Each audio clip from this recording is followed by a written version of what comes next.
Muy buenos días a todos, mi nombre es Víctor Hernández, soy especialista en temas de seguridad y defensa. El día de hoy grabo este video en razón de las múltiples solicitudes que recibí en redes sociales de hablar en torno a la novatada que acabó con la vida de varios militares mexicanos reclutas de la Guardia Nacional en Ensenada, en Baja California, en 2024.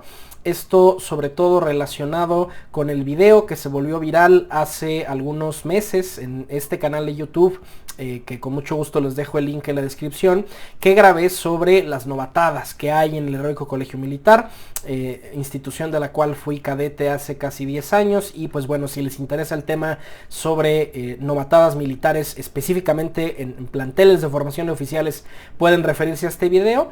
El día de hoy vamos a comentar un poco este incidente, que en realidad no es propiamente de un plantel de formación de oficiales, sino de un centro de adiestramiento de reclutas, ¿no? De soldados rasos, de oficiales que causan alta como su primer ingreso en la Guardia Nacional, es decir, personal de tropa. Y vamos a narrar un poco el incidente y hablar sobre cuáles son las prácticas que normalmente existen de novatadas en este tipo de centros de adiestramiento. Quiero hacer un paréntesis porque la verdad es que la Secretaría de la Defensa no ha publicado mucha información en torno al caso. Lo que sabemos es, pues por un lado, las declaraciones del Secretario de la Defensa, pero sobre todo la mayor cantidad de información ha venido tanto de los medios de comunicación como de las familias de las víctimas e incluso algunos testimonios de quienes sobrevivieron a la novatada. Pero bueno, es importante que tengan ese grano de sal, ¿no? De que hay pedazos de información incompleta. La Secretaría de la Defensa suele ser muy hermética en este tipo de casos y en realidad probablemente no vamos a tener el panorama completo hasta que termine la investigación judicial y se sancione a los responsables. Entonces, con ese paréntesis arrancamos. La narración de los hechos es la siguiente. En febrero de este 2024, 11 militares, 11 reclutas de un centro de adiestramiento fueron llevados al mar en Ensenada y murieron ahogados. Bueno, de entrada 11 fueron los desaparecidos, 4 lograron aparecer con vida y ser rescatados en los días posteriores, el resto murieron ahogados. De entrada, esta narración de los hechos ya es inusual, porque el personal de nuevo ingreso de la Guardia Nacional y del Ejército Mexicano, que son la misma cosa, no tienen por qué realizar actividades acuáticas. Y de hecho esto lo dijo el propio secretario de la Defensa, que hay una responsabilidad para el personal a cargo del adiestramiento de estos jóvenes que perdieron la vida, porque a diferencia de los cursos de oficiales, como es el caso del CAMBI, el curso de adiestramiento militar básico individual, donde sí se pide conocimiento acuático y es parte de la evaluación para entrar a un plantel de formación de oficiales como el Colegio del Aire o la Heroica Escuela Naval, el ya saber nadar, cuando menos saber flotar. No es el mismo requisito para el personal de tropa porque en muchos casos no van a estar ni siquiera desplegados en una zona costera, salvo en el caso muy particular de la Marina. Entonces, de entrada hay una irregularidad con el hecho de que los hayan llevado al mar, incluso de que los hubieran metido en una alberca, porque en principio el CACIR, que sería el equivalente del CAMBI, ¿no? El CAMBI, pero para la tropa, es un curso más corto, que incluye menos módulos, menos unidades temáticas, y que en principio no requiere de actividades acuáticas. No sabemos si cuando los metieron al mar, la razón por la que murieron es porque la Capitanía de Puerto había estimado que el mar estaba demasiado agitado ese día, había banderas rojas, es decir, las autoridades portuarias no recomendaban a nadie, ni siquiera a los turistas, meterse al mar ese día, y de todas maneras estos reclutas fueron obligados a entrar al agua. La corriente, pues la dificultad de nadar en el mar en esas condiciones climáticas acaba arrastrando a estos 11 jóvenes, de los cuales pues presumiblemente sabían que muchos, si no es que todos, a lo mejor no sabían nadar, y si sí sabían nadar, lo que casi con absoluta certeza podríamos decir es que no tenían conocimientos en nado táctico. El nado táctico está pensado para poder compensar el peso del casco, de las botas, del fusil, que tiene una técnica muy particular y que además va con ciertas condiciones, ¿no? Por ejemplo, la mochila tiene que estar adecuadamente impermeabilizada para que eso no añada al peso muerto que el soldado viene cargando. Y eso es algo que difícilmente se va a aprender en un CACIR, en un curso básico para un elemento que apenas tiene unas cuantas semanas de ingreso a las Fuerzas Armadas. Entonces, digamos, ni siquiera hay plena certeza de si todos estos 11 elementos sabían nadar. Lo que sí les puedo decir casi con toda seguridad es que para ese punto en su adiestramiento no tenían conocimientos de nado táctico y que en ese sentido, si se les obligó a entrar con sus botas, con su casco, con su equipamiento, eso hizo todavía más peligrosa la situación, pero reitero, la realidad es que no lo sabemos, no sabemos si entraron con traje de baño, si entraron con todo su equipamiento y eso acabó por causar la muerte de estos jóvenes. Ya hay un detenido, el director del centro de adiestramiento de esa región en particular, de esa zona militar, ya está detenido. En este momento los medios anunciaron que quien está arrestado es el teniente coronel David López Ordaz, que recuerden, es muy importante reiterar, en todo su proceso judicial se le presume inocente hasta que se demuestre lo contrario. Y este teniente coronel tenía la calidad del director del centro de adiestramiento, y aquí es donde hay que empezar a tomar con un grano de sal este caso. Yo creo que difícilmente el teniente coronel fue quien físicamente los haya llevado. Normalmente en este tipo de novatadas, ¿no? En cualquier tipo de rito iniciático que hay en las Fuerzas Armadas, difícilmente va a ser un mando de ese nivel el que está ejerciendo la novatada. Suele ser un teniente comandante de sección, un sargento comandante de pelotón, ¿no? Es algo que suele ocurrir más a nivel de compañía. No es imposible, pero me parecería difícil pensar que el teniente coronel fue quien los llevó y fue quien estaba ordenando la novatada o ejerciendo la novatada. Y con respecto de propiamente cómo funcionó la novatada, también hay información incompleta. En algunos medios, grupos de WhatsApp, grupos de Facebook que tienen los militares y donde suele fluir la información, ha habido algunos elementos de fuerzas especiales que afirman que la novatada que le costó la vida a estas jóvenes se parece mucho a una que ocurre en las fuerzas especiales que se le llama el bautizo, que pues consiste en algo más o menos similar, en una alberca, en un lago, en algún cuerpo de agua, pues aventar al personal al agua y que pues salga y que renazca ya como un elemento de fuerzas especiales. Es un ritual simbólico. En principio, aunque digamos mecánicamente se parece la novatada, no creo que haya sido exactamente esa, porque esa novatada en particular está reservada para el personal de fuerzas especiales. En principio sería inusual que esa novatada apareciera en un CACIR, en un centro de adiestramiento básico para personal de nuevo ingreso, pero bueno, no es imposible. A lo mejor y dentro de la planilla docente, dentro de los instructores, habría algún elemento de fuerzas especiales que se le hizo buena idea y por eso llevó a estos 11 elementos al mar. Y también algo que suele ocurrir en este tipo de investigaciones, cuando hay alguna muerte por alguna novatada, lo que también suele ocurrir es que además de procesar judicialmente al director del centro de adiestramiento o al comandante del batallón, también se suele procesar a quien estaba de oficial de cuartel. Para quienes no tengan experiencia del medio militar, el oficial de cuartel es el oficial que está designado de día para estar como responsable del batallón, del regimiento, trátese de la unidad que se trate, que es básicamente una persona designada pues para estar al pendiente. Si alguien se enfermó, si hubo un incidente en la puerta, es básicamente dejar un responsable en cualquier momento. Y al menos hasta donde sabemos, aunque no es el caso de estos 11 jóvenes, sí hemos visto que, por ejemplo, en casos similares como fue el asesinato del cadete Jorge Eduardo Sánchez Ortega, cadete de artillería del Heroico Colegio Militar, e insisto, también de ese caso hay muy poca información, solo sabemos lo que el propio papá de la víctima empezó a reportar en internet, en las redes sociales. Al parecer esa sí fue la fórmula que se siguió, ¿no? Arrestar pues a quien estaba de responsable, al oficial de cuartel, pero también hay que tomar con un grano de sal ese tipo de arrestos, porque si bien el oficial de cuartel es el responsable de lo que ocurre en la unidad durante el día, No es que el oficial de cuartel esté en todos lados y sepa lo que está ocurriendo en todo momento en el batallón o en el regimiento. Sí tiene un adjunto, ¿no? Que es una persona que le va a ayudar a hacer encargos, a ir a lugares donde él no puede estar. Pero, pues bueno, si esta novatada ocurrió afuera de las instalaciones del batallón, habría que preguntarse si a lo mejor el oficial de cuartel autorizó la salida o si alguien tenía conocimiento de que el personal estaba saliendo del centro de adiestramiento. Pero se dan cuenta, digamos, el modus operandi que suele tener la Secretaría de la Defensa en estos casos es arrestar, procesar a quien de manual o por jerarquía tiene alguna responsabilidad de cuidado, pero no necesariamente a quienes materialmente cometieron el acto.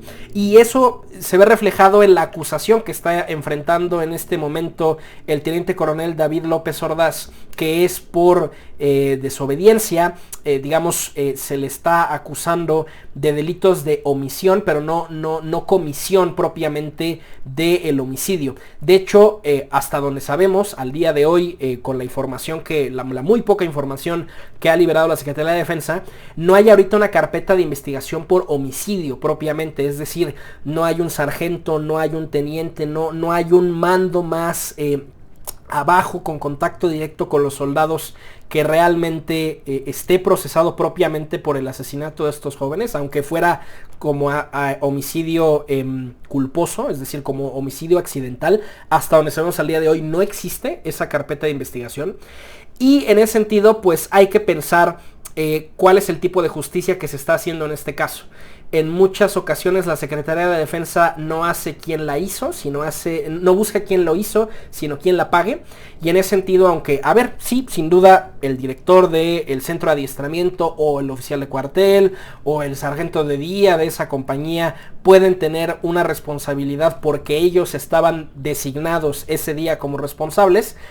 Lo que sí llama la atención es que no vemos que haya una cacería, un esfuerzo de buscar específicamente a la gente que materialmente mató a estos jóvenes. Cuando se presentan este tipo de casos, la Secretaría de la Defensa siempre suele aludir que se trata de casos aislados, de manzanas podridas, que se trata de instancias particulares, que no todo el barril está podrido, que no es un problema sistemático. Pero lo que nos ha enseñado, por ejemplo, la película Heroico, que a la fecha sigue siendo una de las más vistas en Amazon Prime aquí en México, videos como el que he generado desde este canal hablando testimonialmente sobre las novatadas que existen al interior del ejército mexicano, lo que esto nos dice es que la realidad es que esto es una práctica sistemática que lleva ocurriendo desde décadas y que se suele justificar desde una narrativa del mal menor. Bueno, sí, cuando se cometen novatadas, como las chabelitas, los morteros, los tablazos, los caibiles, sí se está cometiendo un delito porque se está lesionando a los cadetes, a los reclutas. Eso tiene una lógica de prepararles física y mentalmente para el estrés de un enfrentamiento, para la demanda mental que tiene el estar en una situación de combate. Y si se dan cuenta es algo muy paradójico, ¿no? Porque los cadetes, los reclutas del ejército, de la Fuerza Aérea, de la Armada, de la Guardia Nacional, se están formando para hacer cumplir la ley. Porque la abrumadora mayoría de ellos va a acabar haciendo labores de seguridad pública, van a acabar fungiendo como policías. Pero es muy paradójico que te preparen para ser policía y en el proceso rompan las leyes que supuestamente te estás adiestrando para proteger. La muerte de estos jóvenes es una verdadera tragedia porque eran reclutas de la Guardia Nacional, eran reclutas que pues se habían ilusionado, se habían entusiasmado por el proyecto del presidente López Obrador de una nueva policía, una nueva corporación, que supuestamente era civil en su origen, pero acabó heredando las peores prácticas de las Fuerzas Armadas.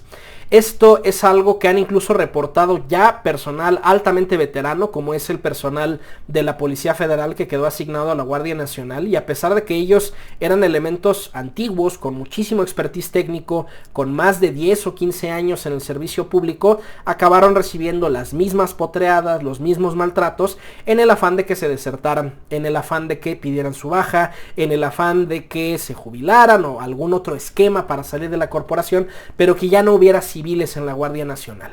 Es muy preocupante que nos digan que la Guardia Nacional es una corporación civil, pero los ritos iniciáticos, la lógica del entrenamiento, la perspectiva de guerra de te desensibilizo para que puedas aniquilar al enemigo, se heredó tal cual en la Guardia Nacional. No hay una naturaleza civil, es eminentemente militar, no solo del lado administrativo porque está controlada por la Secretaría de la Defensa, sino también en sus valores y en su visión del mundo. En ese sentido, la muerte de estos jóvenes pues es una tragedia, y es una tragedia que se repite todos los días. Digamos, es muy visible ver a quienes fallecen, pero también todos los años hay cientos de personas que son lesionadas en los adiestramientos y que se les da de baja a pesar de que fueron lesionados en alguna novatada, y normalmente sus papeles de baja se indicará que fue una lesión o que no ocurrió en instalaciones militares y no tiene que ser cubierto por el ISFAM, o que pues sí, a lo mejor está lesionado pero ocurrió en un contexto de adiestramiento normal, no en una novatada. Y las cifras de deserciones no mienten. En los últimos 30 años se han desertado más o menos 400,000 elementos del ejército mexicano.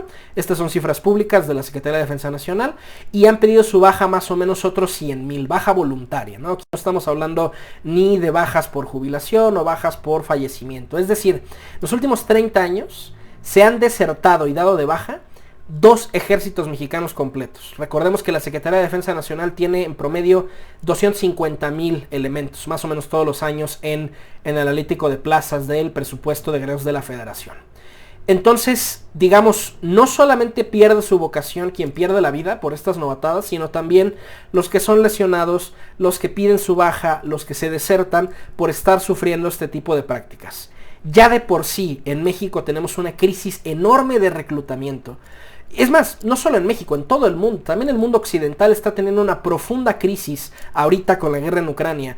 Países como el Reino Unido, países como Estados Unidos, no logran que los jóvenes se recluten, se den de alta en el ejército. Y la realidad es que cuando vemos este tipo de prácticas, no es una sorpresa el entender por qué. Si de por sí es una vida difícil, de mucho sacrificio, de estar lejos de la familia, y aparte a eso le sumamos que al ingresar a una corporación militar vas a ser novateado, te pueden lesionar en las potreadas. Si eres mujer, es altísima la probabilidad de que sufras acoso sexual o alguna forma de feminicidio, como sucedió, por ejemplo, en el caso de la subteniente Sayas, del Heroico Colegio Militar. También hubo un caso muy reciente de esta naturaleza en la Armada de México, que hasta la propia Embajada Británica emitió un pronunciamiento. Me parece que fue el caso de Gloria Cházaro, que la Embajada Británica dijo: ¿qué onda? O sea, ¿qué está pasando con las Fuerzas Armadas mexicanas? Entonces, pues cuando vemos estos fenómenos no nos sorprende que los jóvenes no quieran darse de alta en las Fuerzas Armadas, y es una advertencia. Las novatadas ocurren a todos los niveles. La realidad es que las potreadas nunca desaparecen en el ejército, solo van cambiando de forma. En tu primer año en el colegio militar eres potro porque es tu primer año en el ejército. Pero también cuando te gradúas y eres subteniente potro, ¿no? Eres un oficial recién egresado, ¿no? Te van a apodar el cucaracho, el barra loca, y es otra vez una novatada. Si te vas a un curso de fuerzas especiales, nuevamente va a haber potreadas. La realidad es que la potreada nunca desaparece hasta estadios muy avanzados de tu carrera militar. Y es una advertencia para todos quienes estén viendo este video y a lo mejor estén pensando en causar alta en las Fuerzas Armadas. Este es el tipo de realidades con los que se van a encontrar. Estas son las novatadas y los ritos iniciáticos que ustedes van a tener que tolerar, y cada quien tendrá que decidir si eso comulga con sus valores, ¿no? Si no encuentran una contradicción entre sufrir y después cometer estos actos cuando supuestamente el propósito del soldado es ser guardián de la ley. Cada quien decidirá si quiere asumir ese riesgo de quedar lisiado de por vida, de quedar lesionado, de ser dado de baja por alguna lesión que produzca este tipo de novatadas, o si quieres vivir con las secuelas psicológicas de esto. Yo converso con muchos de mis antigüedades, muchos de mis compañeros del colegio militar, y todos tenemos así de manual los mismos signos de estrés postraumático. Todos tenemos pesadillas en torno a lo que nos hicieron, estrés crónico, hiperreactividad, digamos todo lo que un manual de psiquiatría te indica que son los signos de estrés postraumático. Y aunque a lo mejor hayas sobrevivido físicamente a las novatadas y esos primeros años en el ejército, siempre te va a cobrar factura de una u otra manera a nivel psíquico y emocional el haber pasado por ese nivel de vejación y de tortura. Si queremos genuinamente preservar a nuestras Fuerzas Armadas, tenemos que eliminar de raíz estas prácticas porque nos están desangrando. O sea, es que el número es espeluznante. 500,000 de personas de los 90s a la fecha han pedido su baja o han desertado de las Fuerzas Armadas. Se suele decir en el ejército, ni sobra el que se queda ni falta el que se va. Pero es que ya se fueron todos 2 veces, ¿no? Y aquí ni siquiera estamos contando las jubilaciones, no estamos contando los que fallecieron en algún enfrentamiento. Es solamente la gente que de su propio pie dijo, ya no más, no voy a tolerar esto y me voy a salir, sea por la vía legal, que es solicitar la baja, o simplemente no presentándote a tu unidad, que es el delito de deserción. Entonces, si de verdad el pueblo de México ama y adora a sus Fuerzas Armadas, si queremos que sigan existiendo y que sean sostenibles, hay que eliminar de raíz estas prácticas, porque, número 1, son delitos, ¿no? O sea, no podemos permitir delitos en ningún ámbito de la vida. De hecho, se supone que en México se pelea una guerra contra el narcotráfico en el afán de restablecer cierta noción de orden y de legalidad. Y porque si en efecto la popularidad que afirman tener las Fuerzas Armadas es cierta, ¿no? Si en efecto hay un amor y un cariño por las Fuerzas Armadas, la mejor forma de demostrar que amas algo es cuidándolo. Y este es un cáncer, es una práctica que pudre las Fuerzas Armadas, que le quita su legitimidad a su razón de ser y que pues a la larga va a producir una erosión irreversible de nuestras Fuerzas Armadas. Les agradezco mucho por su tiempo y pues bueno, seguiré comentando sobre estos temas, ¿no? Temas de política de seguridad, temas de política de defensa en este canal de YouTube, y estamos en contacto en las redes sociales.